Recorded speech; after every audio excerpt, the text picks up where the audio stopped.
Naomi is a coach, a speaker, and she is a world changer. She's been through it all and she's helping other people get out of the pit. Please welcome Naomi.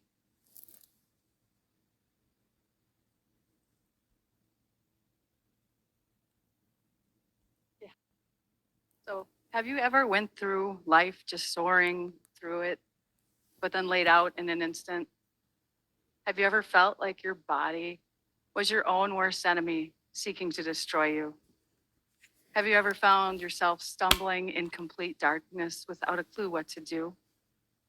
Well, I found myself in that endless pit, doubting I'd even survive or find a way out. However, it was in that self imposed prison that I found God waiting to reconnect so he could love me back to health and abundance. What did that climb back look like? Well, I'm here to toss you a ladder and shine a light on those steps. There will be 4 big steps and many baby steps in between each one. Jesus is on that first step waiting for you with his loving hand outstretched to lift you up and to hold on tight as you claw your way back up. I'm sure you're wondering how I even ended up there. Well, you see, I was coasting through life, leaning on my own understanding, following in man's way. That path led me to erroneously trust the science instead of placing my faith in God and for my protection. My life was turned upside down immediately on May 12th, 2021, as I took my second Pfizer shot for COVID-19. I went from functioning to falling apart within the blink of an eye as they injected that poison into my vein. I instantly experienced this horrific metallic taste. Couldn't get it out of my mouth. And my heart was pounding out of my chest, leaving me weak, dizzy, disoriented. It was a deeply, deeply traumatizing experience. But that was just merely the beginning of my demise. As the weeks and months went on, my body was progressively falling apart as pain and dysfunction took over. My nervous system failed to control key bodily functions. I couldn't breathe as fluids took over my right lung, making it impossible to take a deep breath. My heart suffered unpredictable arrhythmias, pain, and a sudden surge of high blood pressure that put me at a huge risk for a heart attack or stroke. Within 6 weeks, I found myself in a wheelchair, requiring a neck brace to even hold my head up. Having an appetite, that was a thing of the past. It became painful to eat anything solid, even just a bite. I was suddenly reacting to unusual things like caffeine and foods that had been previously safe. However, what thrust me into my rock bottom was 6 months later, as pain ruled my entire existence. Like someone was trying to rip the spine out from my body. I was left incapable of even forming a thought against it. From the severe brain fog, energy was non-existent. I could no longer care for myself. The emotional toll was equally as bad, as I found myself unable to control my emotions. My personality flipped on a dime. My friends abandoned me. Doctors shamed me for sharing my truth with them. I didn't recognize myself anymore. And I was longing not to wake up and be faced with the unfathomable misery. This is where God revealed that first step. As I cried out in surrender to him, I said a prayer of both submission and intention. I asked, please don't let me wake up to endure another day of this unless you show me what to do. Because I need to understand how to heal so I can help others through this nightmare.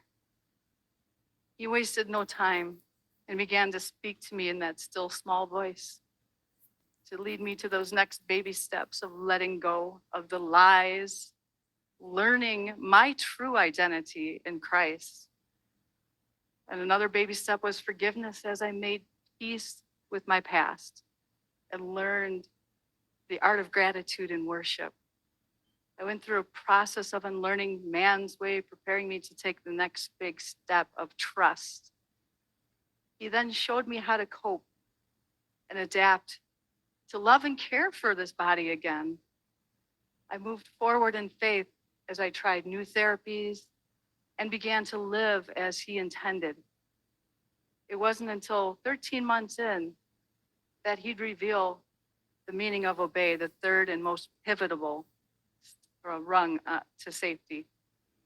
I learned how to be spirit-led as he introduced many, many extraordinary women, all of you, and men of God into my life as my new support system. And life became easier as I simply yielded to his will and not my own. Before I knew it, I was at the top and ready to reach for solid ground, now firmly rooted in faith and resilience. The final step to move forward out of that pit was by remaining connected in prayer. Pray like your life depends on it, because it does.